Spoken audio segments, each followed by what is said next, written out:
ሰላም እንዴት ናችሁ? አሁን የምንገኘው በአልሳም ኮምፓውንድ ግቢ ውስጥ አራተኛ ሳይታችን እየሰራ ነው የምንገኘው።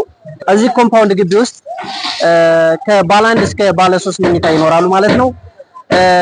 አልሳም ኮምፓውንድ ግቢ ውስጥ ስንላችሁ ምን ነገሮችን ወርታል ካልነ በቅርብ ርቀት ከአፍሪካ ህብረት ላይ በመገኘቱ እንዲሁም ትላልቅ የፋይናንስ ተቋም ያሉበት ቦታ እንደመሆኑ በጣም የተሻሉ ኢንቨስትመንት ቫልዩም ለመኖሪያም እንደውም ተመራጭ ይሆናሉ ማለት ነው። ከዚህ በመቀጠል ደግሞ ወደ 17 በላይ ኤምባሲዎች አሉበት አካባቢ እንደመሆኑም እንዲሁ ተመራጭ ይሆናልና እዚሁ አልሳም ኮምፓውንድ ግቢ ውስጥ የመጨረሻ ሳይቱ ነው እየተገነባ እየተሸጠ የሚገኘው። በ10% ቅድመ ክፍያ ነው የቤት ባለቤት ልናደርጋችሁ ዝግጁ ነን ያለ ነው። አልሳም ሪል ስቴት አሁን በፊት በ4 ፕሮጀክቶችን ጥንቅልቅም አድርጎ ያስረከበ ነው። የመጀመሪያውን ሳይት ብናይ ወደ ቦሌ ሊና ሳይት ነው። በመቀጠል ደግሞ ወደ ካሳንቺስ ሳኩራ አፓርትመንትን ያስረከበ ሲሆን ሶስተኛ ሳይቱን ከዚሁ ከጀርባ የምታዩ ባክግራውንድ ያለው አልሳም ቁጥር 1 ሳይት ነው ማለት ነው። አሁን ላይ እዚህ የመጨረሻ ቢልዲንግ ነው እየተገነባ እየተሸጠ የሚገኘው ማለት ነው።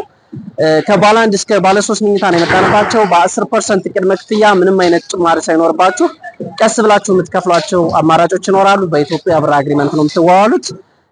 አሁን ሰሞኑን ነው ማስታወቂያ ዋጋ እየተጠቀምን ያለ ነው። በዚህ ሳምንት ባልሞላ ውስጥ እንደዚህ በፍጥነትና በሚያምር መልኩ እየተሰራ የሚገኘው ኮምፓውንድ ግቢያችን በቻይኖች ነው ያስገነባ ነው የሚገኘው። ከዛ ውጭ እንደምታዩት 24 ሰዓት በሚሰራ ነው ትልቅ ኮምፓውንድ ግቢ ውስጥ እየሰራ ነው የምንገኘው ማለት ነው። እናንተም እንደዚህ አይነት ለኢንቨስትመንት ትልቅ ቫልዩ ያለው አፓርትመንት መግዛት እቅድ ካላችሁ ኦር ሳይት የመጎብኘት እቅዱ ካላችሁ ከስር በሚቀመጥላችሁ ስልክ እየደወላችሁ ሳይት ኦር ቢሮ መጎብኘት ትችላላችሁ። በየጊዜው ፕሮግረሱ ምን ላይ ደረሰ የሚለውን የምናሳያችሁ ይሆናል። ለዛ ደግሞ ላይክ፣ ሰብስክራይብ በማድረግ ቤተሰብ ይሁኑ፣ ይደውሉልን። እናመሰግናለን።